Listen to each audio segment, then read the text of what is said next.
ડેડિયાપાડાના ધારાસભ્ય શ્રી માનનીય ચૈતરભાઈ વસાવા આજરોજ પોલીસ સમક્ષ હાજર થયા છે। જે રીતે લગભગ છેલ્લા 42 દિવસથી તેઓ ભૂગર્ભમાં હતા।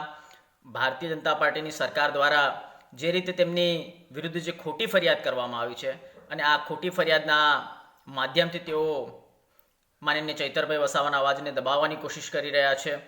તેમના ધર્મપત્નીને પણ ખોટા કેસમાં ફસાવીને તેમને પણ જેલના સળિયા પાછળ ધકેલી દેવામાં આવેલા છે। તેઓ પણ છેલ્લા કેટલા દિવસથી જેલમાં છે।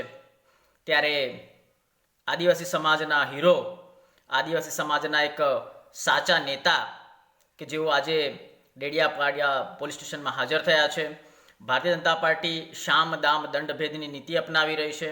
કોઈ પણ હિસાબે તેમને દબાવી, ડરાવી, ધમકાવીને ભારતીય જનતા પાર્ટીમાં સામેલ કરાવવા માટેના આ તમામ જે ષડયંત્રો થઈ રહ્યા છે, છતાં પણ માનનીય ચૈતરભાઈ વસાવા આમની આ ધમકીઓથી ડરે એમ નથી। સમગ્ર આમ આદમી પાર્ટી પરિવાર ચૈતરભાઈની સાથે છે। ચૈતરભાઈ આવનારી 2024ની લોકસભા ચૂંટણી ભરૂચ લોકસભા ક્ષેત્રમાંથી ચોક્કસપણે લડશે।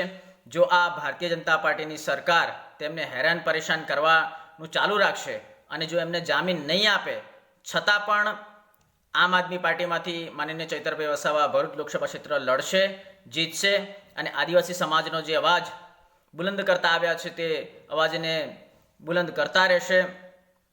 એ જ રીતે માનનીય ચૈતરભાઈ વસાવાની સાથે આજે સમગ્ર આદિવાસી સમાજ એક થયો છે। તેમના મત વિસ્તારના આસપાસના જિલ્લાઓમાંથી પણ આદિવાસી સમાજ આજે એમની પડખે આવ્યો છે। હજારોની સંખ્યામાં લોકો આજે એમની સાથે હતા। તે દર્શાવે છે કે માનનીય ચૈતરભાઈ વસાવા એ આદિવાસી સમાજનો એક બુલંદ અવાજ છે, આદિવાસી સમાજના હીરો છે। અને જે રીતે જેટલું પણ ભારતીય જનતા પાર્ટી અને ગુજરાતની આ સરકાર તેમને ડરાવવા ધમકાવવાની કોશિશ કરશે એટલું જ તેઓ વધુને વધુ મજબૂત થવાના છે અને આવનારા સમયની અંદર ચોક્કસપણે માનનીય ચૈતરભાઈ વસાવા ભરૂચ લોકસભા ક્ષેત્રમાંથી ચૂંટણી લડશે અને જંગી બહુમતીથી જીતશે એવી આશા અપેક્ષા સાથે જય હિન્દ, જય ભારત।